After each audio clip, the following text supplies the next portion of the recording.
할렐루야. 여러분 한 주간 잘 지내셨나요? 오늘 이 시간에는 느부갓네살 적그리스도의 예표인가라는 제목으로 함께 은혜 나누도록 하겠습니다. 지난주에 제가 미로 말씀 60분 다니엘 성경 듣기 동영상을 1부, 2부로 나누어서 만들었는데 계속 말씀을 귀로 듣고 또 말씀으로 변화되는 우리 미주세안교회 성도님들 되시기를 주님의 이름으로 축원합니다. 여러분 다니엘 2장은 느부갓네살 왕의 마음에 찾아온 번민으로 시작이 됩니다.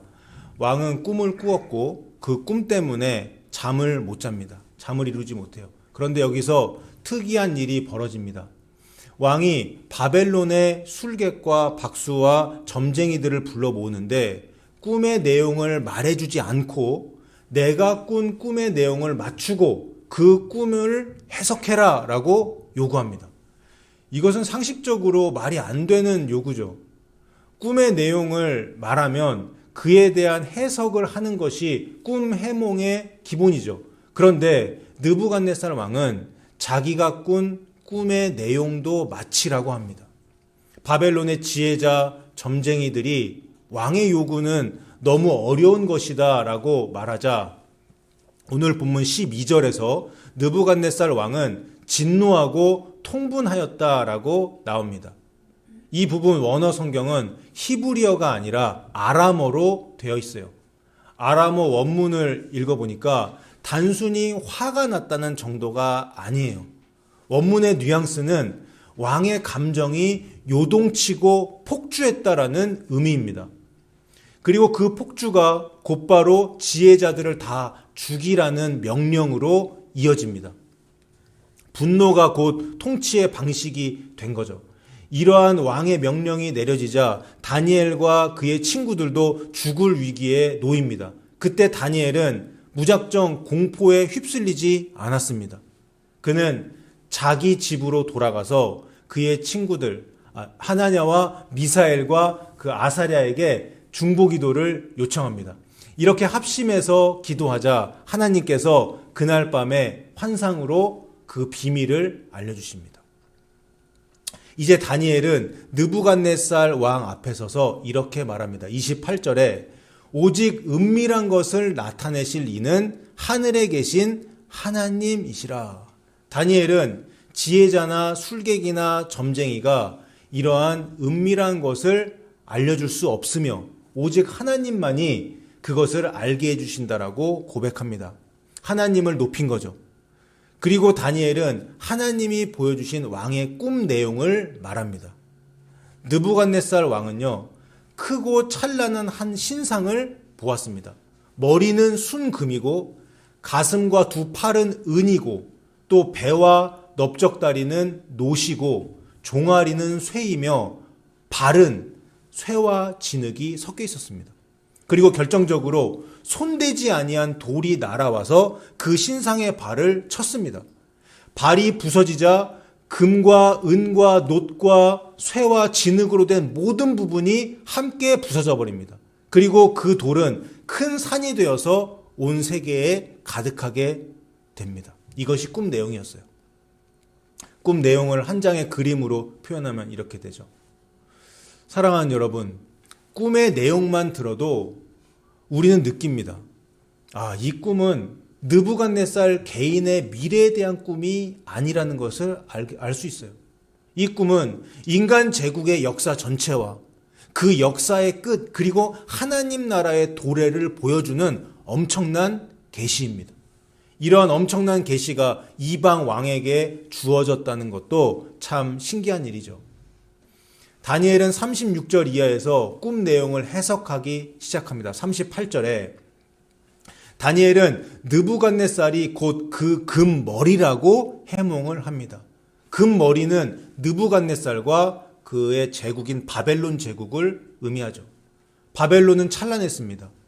그 당시 바벨론 국가는 제국은 부유했고 강했어요. 문화가 있었어요. 건축이 뛰어났어요. 그래서 금머리가 된 것입니다. 그러나 바벨론 이후에 또 다른 나라가 일어납니다. 은으로 된 가슴과 두 팔은 메데, 페르시아 제국을 가리킵니다. 우리가 읽는 성경에는 페르시아가 바사라고 나오는데 여기 두 팔이라는 표현은 메대 제국과 그다음 페르시아 제국 두 세력이 결합된 형태로 있다는 것을 우리가 알 수 있습니다. 그 다음에 노수로 된 배와 넓적다리는 헬라 제국을 의미합니다. 알렉산더 대왕 이후 헬라 문화가 세계를 휩쓸었고 그 제국은 아주 빠르게 확장이 됐습니다. 그리고 그 다음에 종아리가 쇠로 된 제국은 모든 것을 부수는 강철 같은 제국, 곧 로마 제국으로 이해할 수 있습니다. 로마는 단지 군사력이 강한 정도가 아니라 철처럼 세계를 짓밟고 부술 수 있는 새로운 질서를 만들 수 있었습니다. 그리고 마지막으로 발에 이르러서는 굉장히 중요한 그런 전환이 일어나는데, 발은 쇠와 진흙이 섞여 있다라고 나오잖아요. 쇠처럼 강한 면이 있지만 진흙처럼 부서지기 쉬운 면이 함께 존재했습니다. 겉으로 볼 때는 강해 보이지만 내부적으로는 결속력이 약하고 분열되어 있는 그런 나라입니다. 종말론적으로 이 발에 해당하는 쇠와 진흙이 섞여 있는 이 나라는 인간이 형성할 마지막 제국인데요. 어제 새벽 예배 때 말씀드린 것으로 표현하면 New World Order, 신세계 질서입니다. 세대주의적 전천년설의 이 틀 안에서 말씀을 드리면 이 나라는 지금 우리가 살고 있는 이 마지막 때에 나타날 적그리스도적 체제로 이해할 수 있습니다. 중요한 것은 이 마지막 나라가, 이 마지막 제국이 하나님 앞에서는 매우 취약하다는 사실입니다. 발이 약하기 때문에 큰 돌이 날아와서 발을 치자 신상 전체가 한꺼번에 무너졌습니다. 한편 다니엘 2장은 다니엘 7장과 연결이 돼요. 다니엘 7장에서 바벨론 벨사살 왕 원년에 다니엘이 꿈을 꾸고 환상을 봅니다. 다니엘이 환상에서 네 짐승을 보게 되는데, 첫째는 사자, 둘째는 곰, 셋째는 표범, 넷째는 무섭고 놀라운 짐승입니다. 전통적인 견해는 이 다니엘 7장에 나오는 이 네 짐승은 다니엘 2장의 네 가지 금속 제국과 일치된다고 봅니다. 여기 그림이 나와 있죠. 사자는 바벨론 제국, 곰은 메데 페르시아 제국, 표범은 헬라 제국, 그리고 무섭고 놀라운 짐승은 로마 제국으로 연결됩니다. 다니엘 7장에서는 이 넷째 짐승에서 10뿔이 나오고 그 가운데 작은 뿔이 등장하여서 하나님을 대적하고 성도들을 괴롭게 합니다. 이것은 바로 마지막 때의 적그리스도의 모습으로 연결될 수도 있을 것입니다. 즉 다니엘 2장의 발과 발가락의 마지막 시대, 다니엘 7장의 10뿔과 작은 뿔의 마지막 시대가 같은 제국입니다. 이 그림 잘 나와 있죠? 다니엘 2장과 7장은 각각 금속의 상징, 그리고 짐승의 상징으로 제국들을 나타냅니다. 그런데 여러분, 여기서 우리가 꼭 붙들어야 할 사실이 있어요. 다니엘 2장의 중심은 제국이 몇 개냐? 이게 아닙니다. 2장의 핵심은 누가 마지막에 서는가? 이것입니다. 느부갓네살의 꿈대로 제국들은 마지막에 다 무너지게 돼요. 그러나 하나님의 나라는 서게 됩니다. 그 핵심이 바로 다니엘 2장 34절과 45절에 나오는 손대지 아니한 돌입니다. 이 돌 나라가 바로 예수 그리스도의 재림 이후에 완성되는 하나님의 나라입니다. 다니엘 7장에서는 27절에 이 돌 나라가 언급이 됐는데 7장 27절을 보시면 나라의 권세와 온 천하 나라들이 위세가 지극히 높으신 이의 거룩한 백성에게 붙임 바 되리니 그의 나라는 영원한 나라이라. 모든 권세 있는 자들이 다 그를 섬기며 복종하리라. 아멘. 여기 나와 있는 영원한 나라, 이것이 바로 예수 그리스도가 왕으로 계신 하나님의 나라입니다. 그런데 성도 여러분, 다시 다니엘 2장으로 돌아가서 여기서 한 가지 또 짚고 넘어가야 할 표현이 있습니다.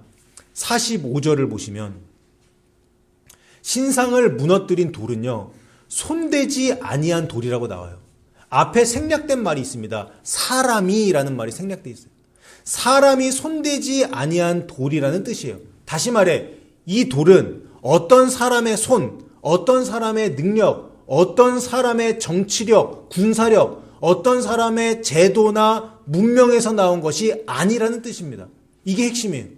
여러분, 금과 은과 놋과 새로 된 신상은 전부 사람의 손으로 세워진 제국이었습니다.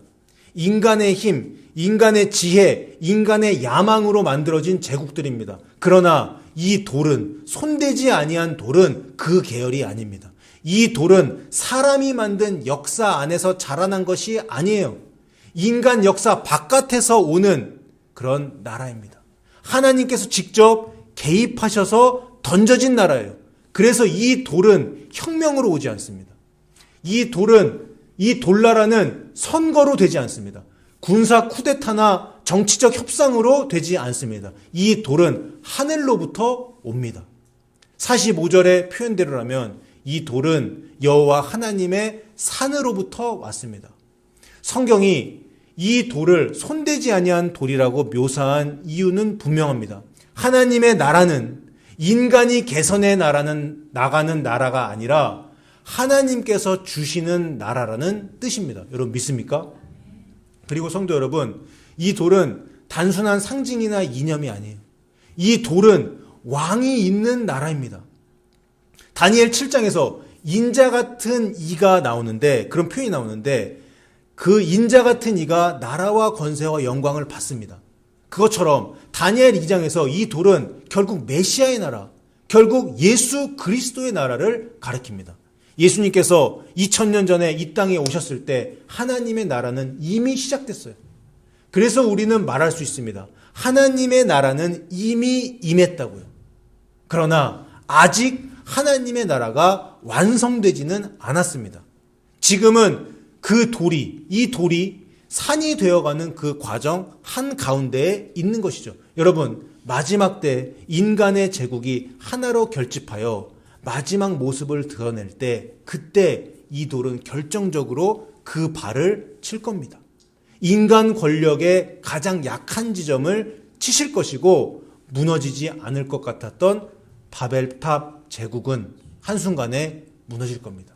그리고 우상을 친 돌, 하나님의 나라는 온 세상을 가득 채우는 그런 산을 이루게 될 것입니다. 자, 지금까지 다니엘 2장 전체에 대한 배경 설명이었고, 이제야 설교 본론으로 들어가겠습니다. 오늘 설교의 핵심 질문은 이겁니다. 느부갓네살이 적그리스도의 예표인가? 이거죠. 저는 오늘 이 설교를 통해서 느부갓네살을 적그리스도 그 자체로 동일시하려는 것은 아닙니다. 성경은 느부갓네살을 통해서 마지막 때 나타날 적그리스도적 권력자의 패턴을 미리 보여준다고 생각합니다. 예표란 동일인이 아니라 패턴의 그런 선행적인 그림입니다. 에녹과 엘리야가 휴거의 예표인 것처럼 말입니다. 느부갓네살은 분명히 적그리스도적 권력자 또는 마지막 때에 나타날 적그리스도라는 한 인물의 패턴을 보여줍니다. 저는 마지막 때에 나타날 적그리스도라는 인물의 특징을 4가지로 정리했습니다. 첫째, 적그리스도는 비합리적이고 무리한 요구를 한다는 겁니다. 느부갓네살은 꿈 내용을 말해주지도 않고 그 꿈 내용을 맞추고 그 꿈을 해석하라고 요구했습니다. 이건 진짜 해도 너무한 거죠. 적그리스도적인 권력 또는 마지막 때 나타날 적그리스도라는 그 인물은 늘 사람들에게 감당할 수 없는 기준을 요구합니다. 그리고 그 기준을 충족시키지 못하면 죄로 몰고 가고 무가치하다고 판단하고 제거합니다. 이것은 공의가 아니죠. 이것은 정확하게 폭력입니다. 그리고 이 무리한 요구는 마지막 때 전 세계적 차원으로 확대될 수도 있다고 생각합니다. 여러분, 그런데 이 패턴은 세상 속에서도 이미 작게 작동한다고 생각합니다. 어떤 사람은 자기 기준을 절대화하고 다른 사람에게 감당하기 힘든 것을 요구하죠. 그 요구가 충족되지 않으면 관계를 깨버리고 벌을 주고 통제합니다. 감시, 통제, 억압, 조종, 간섭, 세뇌, 나쁜 것들. 이것은 작은 규모의 적그리스도적인 통치입니다. 둘째 보겠습니다. 둘째, 적그리스도는 분노로 통치한다는 점입니다. 다니엘 2장에서 느부갓네살 왕은 진노하고 통분합니다. 다니엘 3장에서는요, 어떻게 되냐? 더 극단적으로 분노가 표출되는데, 느부갓네살 왕은 자기가 높여주었던 사드락과 메삭과 아벳느고, 다니엘의 세 친구 있잖아요. 이 친구들을 풀무불에 던지라고 합니다. 이것은 단순한 감정이 아니죠. 통치 방식이에요. 대화로 설득하는 것이 아니라 분노와 공포로 굴복시키는 방식입니다. 마지막 때의 악한 권력은 언제나 분노와 위협을 무기로 삼습니다. 요한계시록에서도 마귀는 분노해요. 짐승이 성도들과 싸워 이깁니다. 이런 장면이 나오는데 저는 분노가 적그리스도의 핵심 정서라고 생각합니다. 마지막 때에 등장할 적그리스도라는 인물은 분노의 사람, 악의 화신일 겁니다. 여러분, 그런데 이 역시 우리 주변에서 나타날 수 있습니다. 우리가 작은 예수로 살아가듯이 작은 적그리스도로 살아가는 사람들이 있죠. 분노로 가족을 통제하고, 분노로 공동체를 다스리고, 분노로 사람을 누르고 침묵하게 만드는 모습. 작은 규모의 적그리스도적인 모습이라고 저는 생각합니다. 여러분, 교회는 분노가 아니라 성령의 열매로 움직여야 합니다. 분노로 사람을 움직이는 것은 세상적인 방식입니다. 세 번째 보겠습니다. 셋째, 적그리스도는 자기 신격화로 나아갑니다. 다니엘은 왕에게 왕이 곧 금머리라고 해몽을 했습니다. 이 말은 왕을 신처럼 높이라는 말이 아니었죠. 하나님 앞에서 왕도 한 시대의 도구에 불과하다는 그런 경고였습니다. 그러나 느부갓네살은 3장에 가서 신상을 세우면서 신상 전체를 금으로 만들어버립니다. 저는 개인적으로 적그리스도라는 인물이 금, 골드를 굉장히 좋아하는 사람일 것이라고 생각합니다. 느부갓네살이 3장에서 신상 전체를 금으로 만들었다는 것은 하나님이 주신 계시를 회개로 받지 않고 자기 우상과 자기 숭배의 구조로 바꿔버린 거예요. 이것이 적그리스도의 본질입니다. 그 인물은 하나님을 완전히 부정하지 않을 수도 있어요. 오히려 하나님을 인정하는 듯한 말을 할 수도 있습니다. 그러나 결국에 그는 하나님보다 자기를 높이려고 할 것입니다. 메시아 예수 그리스도의 자리를 자신이 차지할 겁니다. 데살로니가 후서 2장 4절에 그는 대적하는 자라 신이라고 불리는 모든 것과 숭배함을 받는 것에 대항하여 그 위에 자기를 높이고 하나님의 성전에 앉아 자기를 하나님이라고 내세우느니라. 이 말씀이 나오는데 적그리스도는 자기를 높이기 위해 하나님을 이용합니다. 자신이 권력을 얻기 위해 신앙을 도구화하고 결국엔 자기 자신을 절대화합니다. 이것이 적그리스도입니다. 그리고 여러분, 이러한 특징을 가진 사람들을 우리는 주위에서 볼 수 있습니다. 내가 기준이다. 내 말이 진리다. 내 판단은 절대 옳다. 내가 최고다. 이러한 태도는 교만을 넘어서 영적인 위험입니다. 인간은 그리스도 아래 겸손히 무릎 꿇어야 합니다. 그 어느 누구도 스스로 신이 될 수 없습니다. 마지막 넷째 보겠습니다. 적그리스도는 이중적이며 가식적입니다. 느부갓네살은 다니엘과 친구들을 높였습니다. 하나님을 인정하는 말도 했죠. 그러나 동시에 다니엘의 친구들에게 경노하여서 그들을 풀무불에 던졌습니다. 어떤 때는 은혜로운 듯 하다가 어떤 때는 폭력으로 돌변합니다. 높여주었다가 파괴합니다. 병 주고 약 주고. 이것이 이중성이죠. 적그리스도는 반드시 이중적일 수밖에 없습니다. 왜냐하면 적그리스도는 그리스도를 흉내내야 하기 때문이죠. 그리고 적그리스도는 뱀입니다. 느부갓네살이 그랬듯이 종말의 악의 화신으로 나타날 적그리스도라는 인물은 뱀처럼 사탄처럼 사악하지만 선을 가장하고 거룩을 가장하고 때로는 종교적인 언어로 자신을 포장하죠. 그는 속이는 자입니다. 그래서 그는 악을 선으로 포장하고 폭력을 공의로 포장하고 지배를 질서로 포장합니다. 그리고 이러한 이중성도 우리 주변에서 볼 수가 있죠. 겉으로는 친절하지만 속으로는 통제하려고 하고, 칭찬하다가 갑자기 분노가 폭발하고, 은혜를 베풀다가 자기 뜻대로 안 되면 파괴하는 사람, 이런 사람들이 있죠. 이러한 모습은 적그리스도적 성향의 작은 그림자라고 저는 생각합니다. 사랑하는 여러분, 오늘 설교의 결론은 하나님 나라의 승리입니다. 인간 제국은 금처럼 찬란해 보여도 다 무너집니다. 은과 놋과 쇠처럼 강해 보여도 인간의 제국은 무너지게 돼 있어요. 마지막 나라가 철과 진흙을 섞여 강해 보이려 해도 결국에는 다 무너졌습니다. 왜냐하면 인간이 세운 나라는 인간의 죄성 위에 서 있기 때문입니다. 그러나 사람이 손대지 않은 돌, 하나님의 나라가 임할 때 그 나라만이 영원히 서게 될 것입니다. 그 나라는 예수님이 이 땅에 오셨을 때 시작되었고 예수님께서 다시 오실 때 완성될 것입니다. 사랑하는 성도 여러분, 우리는 조심스럽게 시대를 분별할 수 있습니다. 인류 역사가 마지막으로 나아갈수록 인간 제국이 결집하고 적그리스도적 패턴은 강해질 겁니다. 제가 평소에도 말씀드렸듯이 주님 오실 날도 멀지 않았습니다. 어느 날 갑자기 그날이 임할 것입니다. 우리들은 날짜를 알 수 없어요. 날짜를 맞출 수 없어요. 하지만 시대의 성격은 분별할 수 있습니다.